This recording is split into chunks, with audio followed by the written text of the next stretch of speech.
Миколай Статкевич скрытыкаваў палітычных эмігрантаў, а ў Менску работнікі школьных сталоўках кралі прадукты. Жудасныя падзеі ў Гомлі і чэргі па клубніцы на камароўскім рынку ў сталіцы. З вас падабайкі і каментары, а мы пачынаем праграму «Белсат онлайн».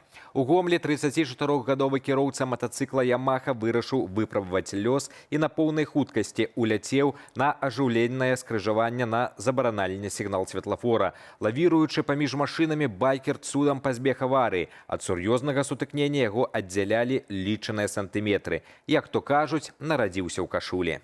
Аднак сысці ад адказнасці не ўдалося. Супрацоўнікі ДАІ аператыўна знайшлі жыхара абласнога цэнтру. За небяспечны манеўр парушальніка прыцягнулі да адказнасці. Цяпер яму давядзецца заплаціць штраф памерам 18 базавых велічыняў. Калі адзін раз пашанцавала не вылецець пад колы, гэта не значыць, што так будзе заўсёды.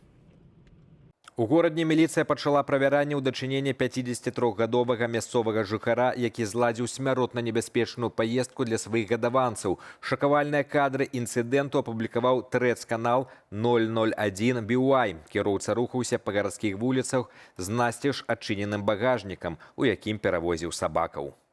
Падчас руху адна з жывёлінаў выпала на асфальт проста на праезную частку. Жах сітуацыі ў тым, што сабака быў прывязаны да аўтамабіля. Трагедыі жудасных траўмаў удалося пазбегчы толькі таму, што машына ехала на невялікай хуткасці. Аператыўнікі крымінальнага вышуку Гомельшчыны менш як за сотню раскрылі жудаснае забойства 31-гадовага замежніка. З заявай аб знікненні свайго работніка ў міліцыю звярнуўся жыхар абласнога цэнтру. Па падазрэнню ў здзяйсненні злачынства затрымалі 53-гадовую сужыхарку зніклага і ейнага 18-гадовага сына. Як выявіла следства, падчас сямейнага канфлікту жанчына нанесла мужчыну смяротны удар ножом. Каб схаваць сляды, суудзельнікі вывезлі цела ў прыватны дом, дзе спачатку закапалі труп на ўчастку, а пасля адкапалі і спалілі. Парэшткі схавалі ў зямлі, а прах развеялі па гародзе і цалкам перакапалі глебу. Абое фігурантаў пад вартаю. Заведзеная крымінальная справа за забойства, здзейсненая групай асобаў. Расследаванне трывае. У Магілёве перад судом стане 49-гадовая настаўніца фізічнай культуры. Яе вінавацяць у неналежным выкананні абавязкаў у запэўніванні бяспекі дзяцей, што прывяло да сур'ёзнай траўмы другакласніка. Паводле пракуратуры, ў снежні мінулага года педагог самавольна пакінула спартовую залу падчас заняткаў, пакінуўшы малых без нагляду. Прыглядзець за ім яна папрасіла 2 старшакласнікаў. Падлеткі ператварылі часовую ролю настаўнікаў у небяспечную гульню. Яны пачалі падымаць малых і кідаць іх на спартовыя маты. У выніку адно з дзяцей няўдала ўпала і атрымала закрыты кампрэсійны пералом грудных пазванкоў. Матэрыялы крымінальнай справы ўжо перададзены ў суд. Настаўніцы пагражае да 3 гадоў абмежавання волі. У Клімавіцкім раёне 7 выпускнікоў аграрнага каледжу на пастанову суда забавязаныя вярнуць дзяржаве больш за 120 тысячаў рублёў за незавершаную адпрацоўку па размеркаванні. Гэтыя пазовы былі задаволены ўсяго за 5 месяцаў бягучага года пасля таго, як былыя студэнты адмовіліся выплачваць грошы добраахвотна. Адметна, што некаторыя маладыя спецыялісты ўсё ж даехалі да працоўных месцаў, але былі звольненыя за парушэнне дысцыпліны. Гэтак выпускнік з Магілёва, які атрымаў дыплом кухара і прадаўца, пачаў працаваць на камбінаце школьнага харчавання, аднак неўзабаве быў звольнены за сістэматычныя прагулы. Цяпер па рашэнні суда маладзён мусіць сплаціць у скарб больш за 18 тысячаў рублёў.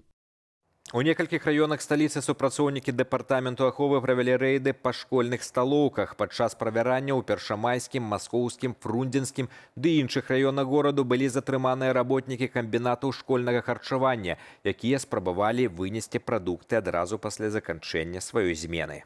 На выхадзе з тэрыторыі школаў міліцыя спыняла мыйнікаў посуду, буфетчыц і кухараў. Свае трафеі персанал хаваў у асабістых торбах. Сярод таго, што спрабавалі незаконна прысвоіць, сырое мяса, напоі і нават ужо гатовыя стравы. Агульная сума скрадзенага перавысіла 500 рублёў. У дачыненні ўсіх затрыманых складзены адміністратыўныя пратаколы за дробнае хуліганства.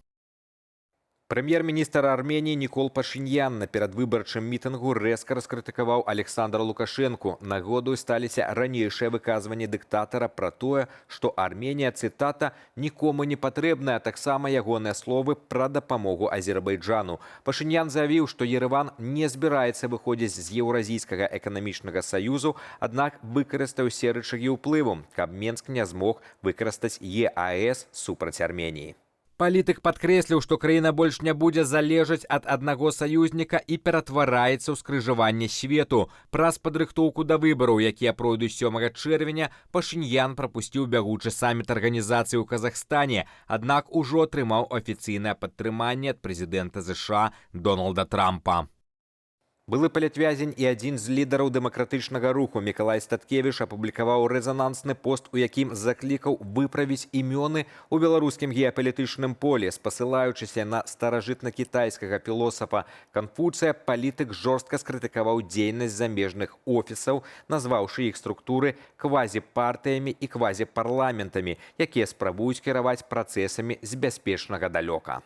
Статкевіч падкрэсліў, што сапраўдныя дэмакратычныя сілы – гэта большасць, якая засталася ўнутры Беларусі. Ён правёў гістарычную паралель з Польшай часоў ваеннага становішча, нагадаўшы, што апазіцыянеры, якія тады выбралі эміграцыю, у выніку прайгралі першыя ж дэмакратычныя выбары на радзіме. На думку палітыка, усім структурам за мяжой варта прызнаць рэальнасць, назваць сябе дыяспарай і засяродзіцца на канкрэтных задачах, дапамозе палітвязням і новым уцекачам, інфармацыйнай барацьбе з рэжымам, празрыстай працы без карупцыі і дэманстрацыі бытавой раскошы. На сталічным камароўскім рынку стартаваў сапраўдны ягадны ажыятаж. Прылаўкі заваленыя айчыннымі клубніцамі, кошт якіх вагаецца ад 12 да 17 рублёў за кілаграм. Драбнейшыя ягады па 10 рублёў нават збіраюць доўгія чэргі. Прадаўцы тлумачаць, цяпер ідуць цяплічныя ягады, а вось цэнаў на грунтавыя, якія з'явяцца пазней, пакуль ніхто не прагназуе. Паралельна на рынку паступова таннеюць чарэшні і дурніцы, якія карыстаюцца вялікім попытам у канцы траўня. Таксама істотна знізіліся цэны на персікі і нектарыны. Цяпер іх прадаюць па 15-25 рублёў за кілаграм замест ранейшых 50, а за маленькі латок свежых малінаў ці ажынаў давядзецца аддаць да 25 рублёў. Кожны чацвёрты жыхар Беларусі на сённяшні дзень пенсіянер. Пры гэтым амаль 25% з іх працягваюць афіцыйна працаваць пасля дасягнення пенсійнага ўзросту. Такія дадзеныя агучылі ў Міністэрстве працы і сацыяльнай абароны. У ведомстве адзначылі, што завершаная пенсійная рэформа падоўжыла актыўны працоўны перыяд грамадзянаў, даўшы ім магчымасці для перанавучання і далейшага кар'ернага росту. Важна, што пажылым людзям, якія працуюць, пенсія выплачваецца ў поўным памеры. Нагадаем, у краіне таксама дзейнічаюць асаблівыя гарантыі для супрацоўнікаў перад пенсійнага ўзросту. У прыватнасці, наймальнік абавязаны падоўжыць кантракт, калі да заслужанага адпачынку засталося менш за 2 гады. Сапраўдны фурор у садсетках. У Рэчыцы з'явіўся першы ў Беларусі піца-мат, які выдае гарачую піцу ўсяго за 3 хвіліны без удзелу чалавека. Ролікі з навінкай ужо набралі сотні тысячаў праглядаў, аднак цэны выклікалі шмат спрэчак сярод пакупнікоў. Ці варта плаціць, як у рэстаране, за тэхналагічны фастфуд і якая на смак піца з аўтамата? Глядзім у роліку, які знялі журналісты онлайнера. Пицца за 3 минуты протестировали первый в Беларуси пицца-мат. За пиццей из автомата мы отправились в Речицу, что обещает пиццу за 3 минуты, на выбор 4 варианта начинки. Ценник от 16,90. Мы выбрали вариант люкс, сыр дорблю и груша аж за 22 рубля 90 копеек. Сразу после оплаты автомат начинает работу. Что происходит внутри, увы, не видно. Выезжает пицца уже в коробке. Внутри один ножик, одна пицца и одна подложка. А вот салфетки не прилагаются. Как по вкусу? В принципе, неплохо. Тесто тонкое, начинка в меру. Хотя с пиццей с печи все же не сравнится. А вот как вариант интерактива интересно. Рискнете попробовать? Это были все новины на сёння. З вами был Руслан Игнатович. Бережите себя.